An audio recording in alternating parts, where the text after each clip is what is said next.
Samuel connaissait la sensation de la terre brûlée par le soleil sous ses pieds nus. Il connaissait la poussière du village, l'odeur de fumée de bois et de terre aride. Son village, un groupe de huttes sous un soleil implacable, offrait peu. L'opportunité était un oiseau rare, l'espoir, une flamme fragile. La vie était simple, un rythme de besoin. Se lever avant le soleil, travailler jusqu'à ce qu'il disparaisse sous l'horizon.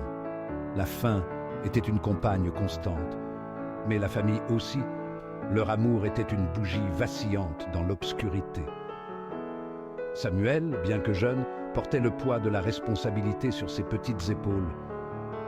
Il travaillait aux côtés de son père, leurs mains calleuses, leur dos courbé sous le soleil de plomb.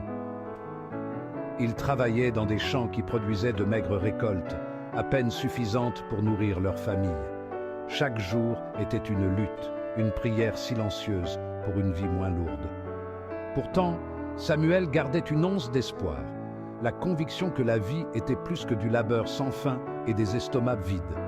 Il aspirait à quelque chose de plus, à un avenir peint de couleurs plus vives que les brins poussiéreux de son existence.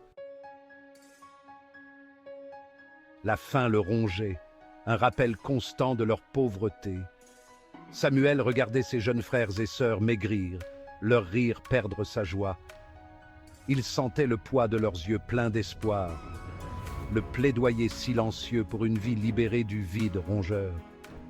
Un jour, un colporteur arriva, sa charrette chargée de babioles et de tissus. Parmi les marchandises, un livre gisait oublié, sa couverture poussiéreuse et usée. Le titre, à peine visible sous la crasse, murmurait la richesse et le succès. Il parlait d'un monde au-delà du village, un monde que Samuel aspirait à connaître. Il échangea son unique possession, une vieille lanière de cuir, contre le livre. C'était un petit sacrifice, un pari sur un avenir incertain. En tenant le livre, ses pages remplies de la promesse du savoir, il sentit une lueur d'espoir s'enflammer en lui. Chaque nuit, sous le ciel étoilé, Samuel se plongeait dans le livre. Les mots, bien que difficiles, étaient une bouée de sauvetage.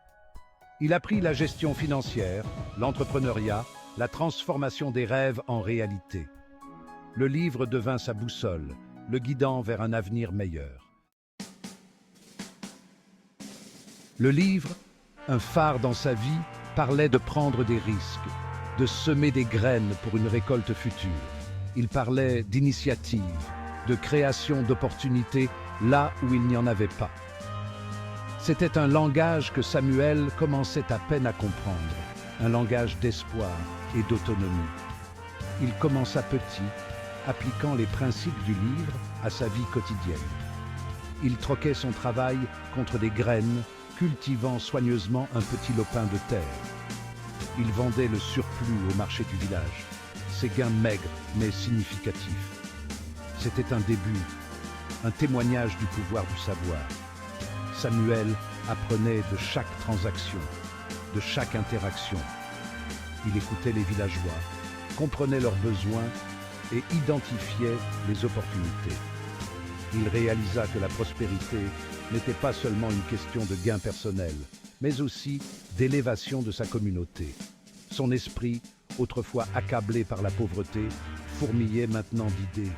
Il envisageait un avenir où son village, autrefois plongé dans le désespoir, prospérerait grâce aux opportunités. Il voyait un avenir où l'éducation remplacerait l'ignorance, où l'espoir fleurirait dans chaque cœur. Au fil des saisons, les efforts de Samuel portèrent leurs fruits. Sa petite entreprise, alimentée par un travail acharné et des idées novatrices, commença à prospérer.